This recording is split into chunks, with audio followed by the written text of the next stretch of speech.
At the first sign of a cold, take Rexall antihistamine. Bottle of 15 tablets, only 39 cents at Rexall drugstores everywhere. And now listen while the makers of Rexall drug products and 10,000 independent Rexall family druggists bring you Dick Powell as Richard Diamond, private detective.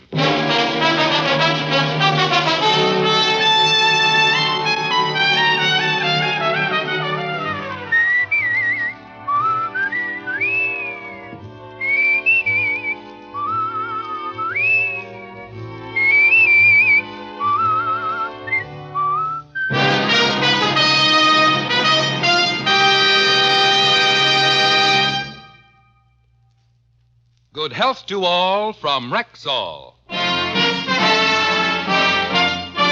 Now, your Rexall family druggist brings you a transcribed half hour with Richard Diamond, private detective, starring Dick Powell.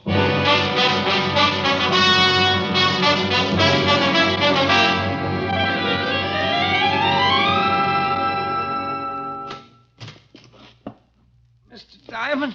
Yeah? What's the matter? You got to do something for me. Hey, you're hurt. Yeah. Hey, now take it easy. Sit down. Oh, sit no, down. you got to listen to me. You're bleeding all over the place. I'll call a doctor. No, please wait. But look, I've been knifed bad. I don't think I've got much time. Here, take this. They're right behind me. I'm going to call a doctor. No, listen. Key or west. Get envelope to the... Oh. Hey, you. Oh, no. The man, whoever he was, had toppled over on his face and was very dead. He handed me a plain white envelope, sealed with no address on it. I went over to my desk to put in a called homicide when I heard someone moving around in the hall. I turned and saw the shadow of a man silhouetted against the glass section of my office door. I grabbed a pen and hurriedly scribbled the address of Lieutenant Walter Levinson, 5th Precinct Homicide, on the envelope, stuck a stamp on it, then headed for the hallway. I was about to open the door when the shadow was joined by another one. They opened it for me. Excuse me, gentlemen. Wait a minute. We want to ask you... Later. I got to mail a letter. Hey, stop him! Don't let him mail that thing! They were both big men and could run. I beat them to the mail chute by a split second and dropped the envelope. They made a dive for it, and when they missed, they forgot it and started concentrating on me. Mr.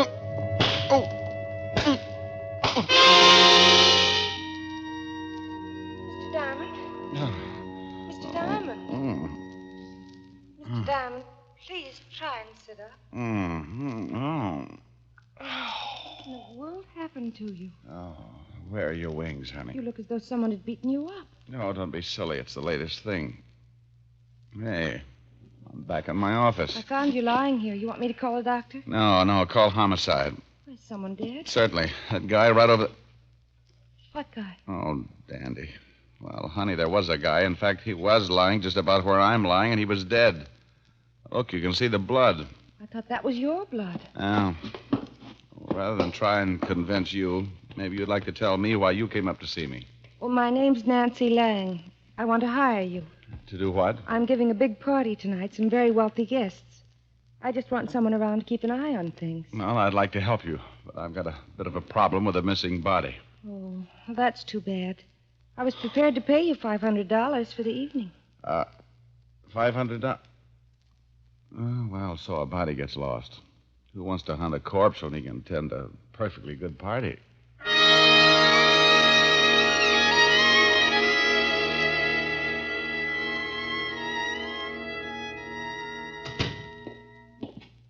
Well, good afternoon, Sergeant Otis. Oh, how are you, Diamond? Still breathing. Why don't you try it sometime? Oh, go jump in the lake. Only if you'll lend me one of your shoes to paddle around in. No. Hello, Walt. Hi, Rick. Oh, no. What happened to you? Well, two charming gorillas used me for a fast game of squash. Who were they? Never saw them before. But I got a hunch they killed the guy. Let's have a look at your mug file. I gave Walt the story and told him about the mysterious envelope he would be getting in the mail. But after 2 hours of checking the rogues gallery, we came up with nothing. So I went home, shaved and changed, and went out to my client's house, where she met me in a well-appointed library. Her appointments were, Mr. Diamond, right on time. You look much better. Well, I tried to wear something that wouldn't clash with my bruises. I'd like you to meet Senor Gallardo, Gallardo? an old friend, a very wealthy politician from South America. This is Mr. Diamond, Mr. Gallardo. How do you do, sir? How are you, Mr. Gallardo? Mr. Diamond is a private detective. He's here to guard the wealth. How very interesting. Kind of an official watchdog, Mr. Gallardo. Well, there will certainly be enough to guard. Miss Lang's guest list is made up of some very wealthy and prominent personalities. In fact, I am very flattered to be among them. I've seen you before. Very possibly. Have you ever been to South America? A couple of times, but that's not it. My home is in Bogota. No. Well, it doesn't matter. I'll think of it. If you'll excuse us, Mr. Gallardo, I want to show Mr. Diamond around the house and grounds. Certainly. A pleasure meeting you, Mr. Diamond.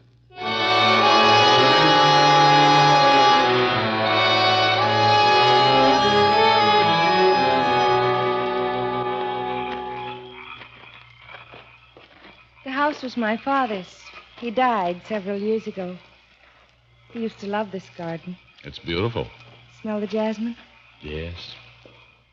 What made you become a private detective? Oh, I don't know. I make a pretty good living.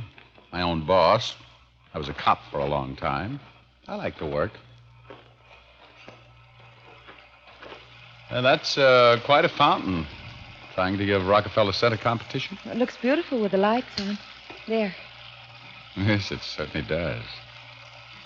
You're not the type to be a private detective. Oh, I'm definitely the type.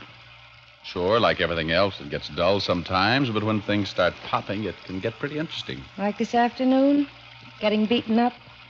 The man you said was killed in your office? Well, he wasn't killed there. He just died there. Besides, how many guys can wake up lying on their office floor and have a beautiful girl offer them $500 to come to a party? I see what you mean. Don't you think you'd better get back? Your guests are probably arriving. Yes, I'll switch off the fountain lights. Why don't you leave them on? Your guests would love it. My father used to sit and watch it for hours. I don't like to show it to everyone. Kind of like a part of the garden died. You certainly are a strange man. Never noticed myself. Well, I have. I like you. Where did you meet Mr. Gallardo? In South America. He was a good friend of my father's. Wealthy politician, huh? That's right. Mr. Diamond. It's Rick. Rick. Yeah? Oh.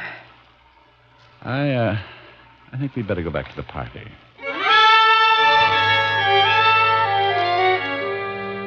I'm a fairly normal guy. Nancy was a very exciting girl. And the kiss in the garden was as nice as anybody could ask for. But there's one thing I do pride myself in, and that's a certain lack of stupidity. There was something wrong, nothing I could put my finger on, but I sensed it. Like being lost in a dark room with a loose high-tension wire.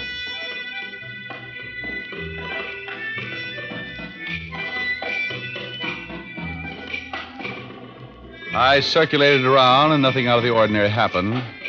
By 3 o'clock, the party broke up, and Senor Gallardo and Nancy were the only ones left. A most enjoyable party, Miss Lang. Oh, thank you. It was nice of you to come, Senor Gallardo. Well, I must say good night.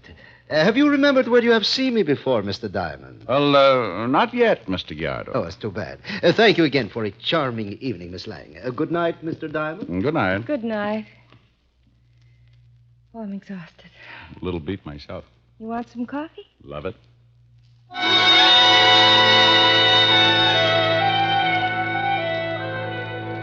We had some coffee, and Nancy drove me home. I kissed her goodnight and left with a promise to call. As I reached my floor, I could hear my phone ringing. I opened the door and stumbled into the biggest mess I'd seen in a long time. My room was a wreck. Someone had torn it to pieces. Yeah? Diamond, It's 3:45 in the morning. What do you want, Fatty? we fished a body out of the river about an hour ago. Died from a knife wound in the back. Did he fit the description of the guy who died in my office? This one didn't fit any description. Someone was very careful to fix his face so we couldn't identify him. Check his fingerprints. You're playing around with some pretty gory individuals. They amputated his fingers. Oh. Somebody's given my room a good going over. Really took it apart. It's an odds-on bet they were after that envelope. And when you get it tomorrow morning, give me a call. It might tell us everything we want to know. Okay. Walt, you ever heard of a man named Gallardo?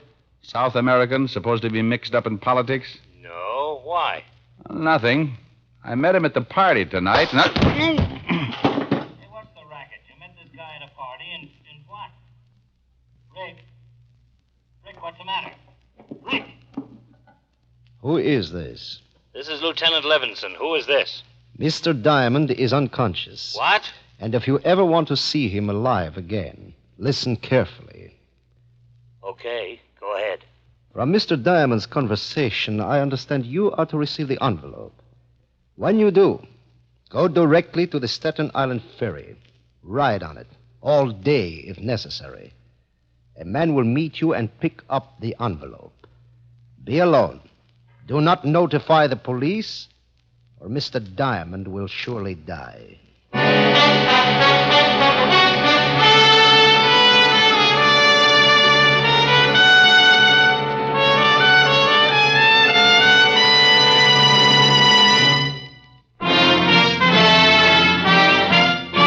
now back to tonight's adventure with Richard Diamond, Private Detective, starring Dick Powell.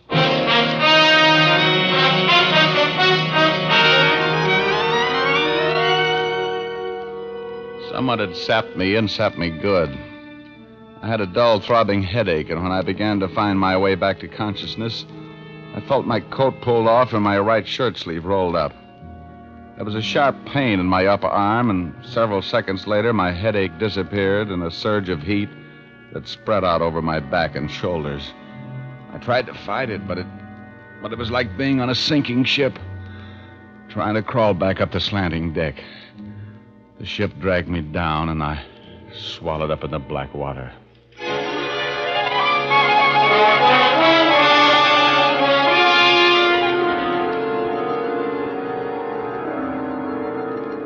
The next thing I remembered was a blinding circle of light overhead, like the sun if you were looking at it through a sheet of wrinkled cellophane. I shut my eyes, and I could hear voices, far off, hollow, not making much sense. The light hurt my eyes, but I couldn't seem to shut it out. So I tried to relax and wait, give the drug time to wear off.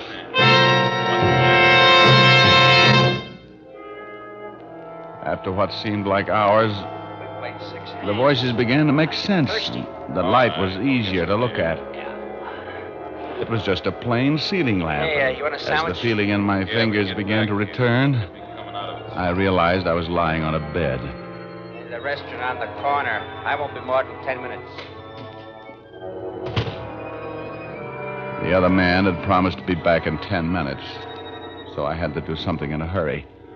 I kept tightening my muscles, trying to get the circulation back.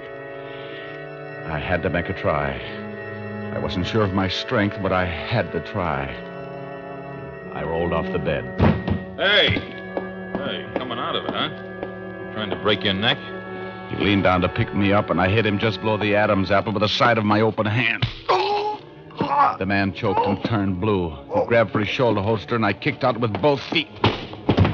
He doubled over and fell on his face. The effort had put him out of commission, but I was exhausted.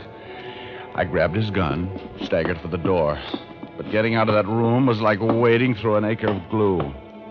I made the hall somehow and started down the steps. I met the other man coming up. His arms were filled with beer and sandwiches. I shot him right through his dinner.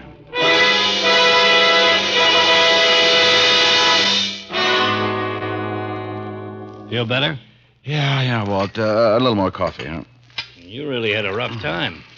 They pumped you full of this stuff. Yeah, I'm amazed. I was out nearly 14 hours, huh? Yeah, you lost a whole day. How you managed to get down here, I don't know. I guess I'll never know. Drink your coffee. Yeah. And, you gave them the envelope, huh? Yeah, about an hour before you staggered into the station. I rode that ferry all day. 5 o'clock, a man came up to me, and I gave him the envelope. Oh, I was smart. I had 3 men on the ferry and 3 men at each landing to tail him. He was a little smarter. He took the envelope, stuck it in a waterproof case, and jumped overboard. Fast speedboat picked him up. No identification on the guy I shot? No record, nothing on him by the time we got there. What did the other guy look like? I was so punchy I couldn't tell much. He'll have a sore throat for a long time. But they were the ones who beat you up yesterday at your office. They were. When you feel like it, I want you to take a look at that guy we dragged out of the river. See if you recognize his clothes or anything. He just might be the one who died in your office. All right. Now, what was in that envelope? Well, I had a photostat made before I took it to the ferry. Looks like part of a map. Here. So this is what's caused all the trouble. Boy, it must be worth a lot. Can you make anything out of it? Water, section of land, and here's a longitude reading, but no latitude reading. Probably on the other half. I wouldn't doubt it. Well, I've got a hunch about this. I want you to send Otis over to pick up Nancy Lang, then take me over to the newspaper office and help me look at the files for something on a man named Gallardo.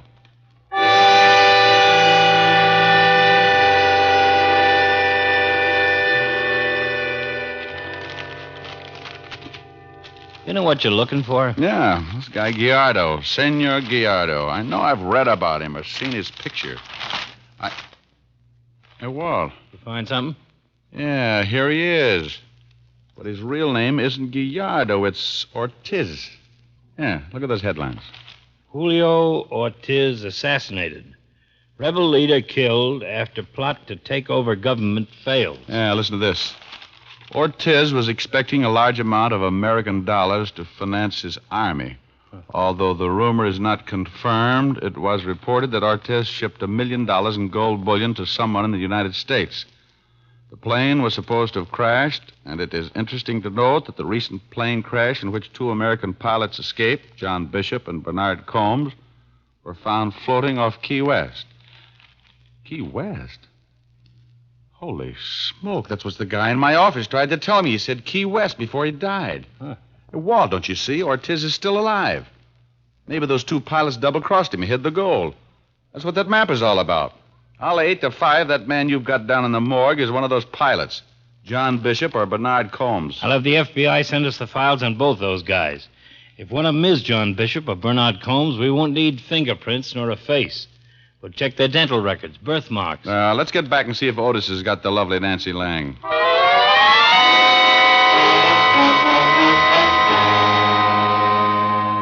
That's right, Lieutenant. She ain't in town. She's gone on a vacation, her butler said. Did he say where? No, he said he didn't know. He said this Miss Lang left town about 4 o'clock this afternoon. And I'll bet she's with Ortiz. Walt, when you talk to the FBI about those 2 pilots, have them check Nancy Lang, too. I'm going to Key West. Send any information to the chief of police there. Well,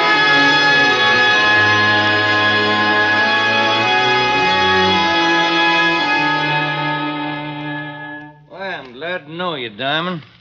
We just got a teletype from a lieutenant identifying the body. It was Bernard Combs, one of the pilots. Well, here's the half of the map. Tell me, does that look like any section of coastline around here?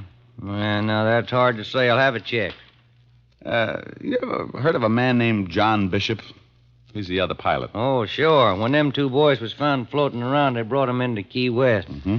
They was in the hospital here a couple of days. Bishop still lives in Key West. Well, I hope so. He may have died here very recently. And you think this here Ortiz is in Key West, too? I'll bet on it. He wants the other half of that map and may have it by now. He's got to go after that gold. You'll need a boat and some diving equipment. Well, what makes you think the gold's in the water? This map's got a shoreline, too. Well, those 2 pilots couldn't carry $1 million in gold bullion. It either went down with the plane or they dumped it and then bailed out and let the plane crash. Well, I'll get Bishop's address. We'll go over there and have a talk with him.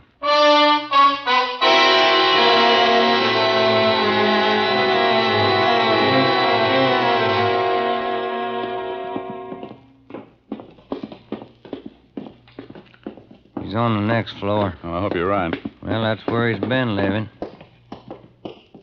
Right down here. Bishop? Hey, Bishop. The door's locked. You got a pass key? Yeah. Bishop, you... Lord have mercy. Yeah. Is that Bishop? Yeah, that's him. Boy, he sure is dead.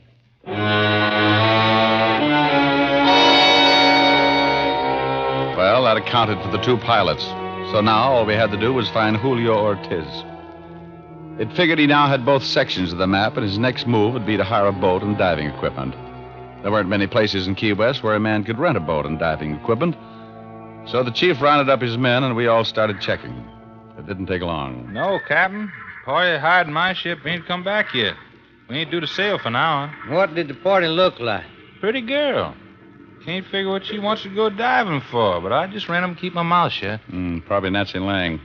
Ortiz is staying undercover until the last minute. Well, I'll spread my boys around. We'll keep out of sight. And when they show up, Skipper, you don't say nothing about us. Sure. I just ran him and keep my mouth shut.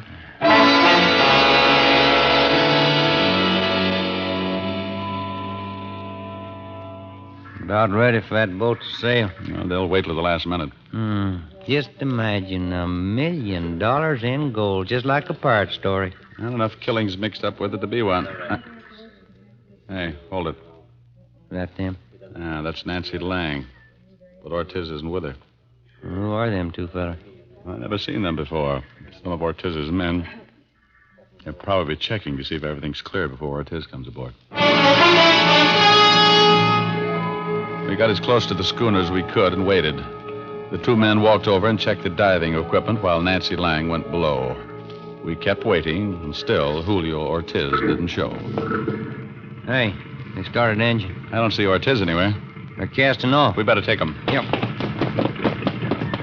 We're gonna have to jump. Look out for that one. He's got a gun. I got him jumped. The other guy's running forward. Stop, you! He's going over. Well, my men will pick him up. Yeah, well, I'm going below. Captain, what in the world? Hello, Nancy. How did you find me? Where's Ortiz? I don't know who you're talking about. Is this the girl? Nancy Lang, meet Key West chief of police. How do you do? Where's Ortiz? She says she doesn't know who he is. Okay, young lady, I'm gonna hold you for the New York authorities. Hold me for what? Murder. John Bishop and Bernard Combs, and we can make it stick. It might go easier on you if you tell us where Ortiz is at. I still don't know any Ortiz. Gallardo, the man I met at your party. That's ridiculous. Now, look, we know all about the gold. You don't have a chance of raising it, and eventually we'll get Ortiz. Yeah, we're back at the dock. If you don't help us, Nancy, it's pretty sure you'll get life for complicity. And if I do help? I can't promise a thing, but it will make a difference with the court. Julio's waiting 10 miles down the coast. We were to pick him up, then go out and raise the gold. He has the map? Yes. I'll tell the skipper to shove off again. We'll sail that 10 miles and grab Ortiz. What's your connection with Ortiz, Nancy? He's my husband. A dozen police officers came aboard and hid below decks. The skipper put out to sea and sailed parallel to the coast. Nancy told me all about her husband and his history as a rebel leader in South America. I was stranded in South America with a show that folded. I married Ortiz. After the gold was lost, he faked assassination and came to the United States. We located the two pilots. My husband was suspicious, so I played up to the one who came to your office. I got him drunk one night, and he told me about the gold and his half of the map. We've gone to 10 miles. I'm glad it's over with. I see a man standing on the beach. Mr. Diamond, Yes? I was supposed to lure you into that garden. Figured. What I said at the fountain. I really... Oh, forget it. Yeah. No sense in making it any tougher.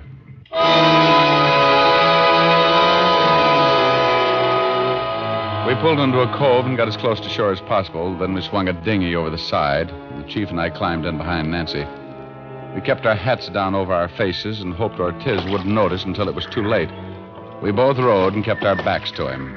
Nancy sat in the stern facing us. Rick, Yeah? We headed right. I don't want to turn around.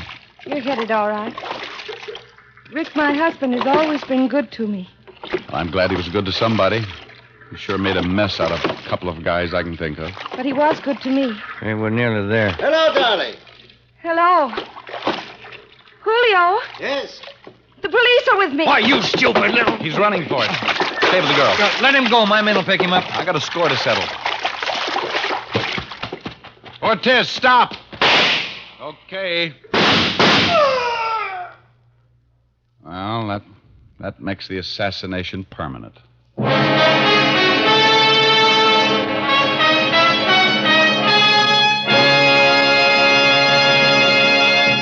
Again, here's your Rexall family druggist. Good health to all from Rexall.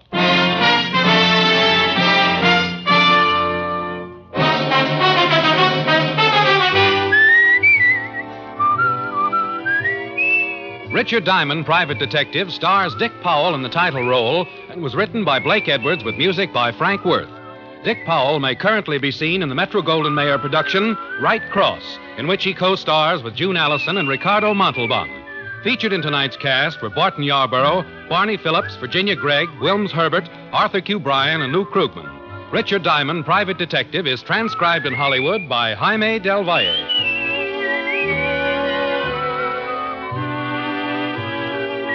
This is Bill Foreman inviting you to join us next week at this time when we will again bring you Dick Powell as Richard Diamond, Private Detective.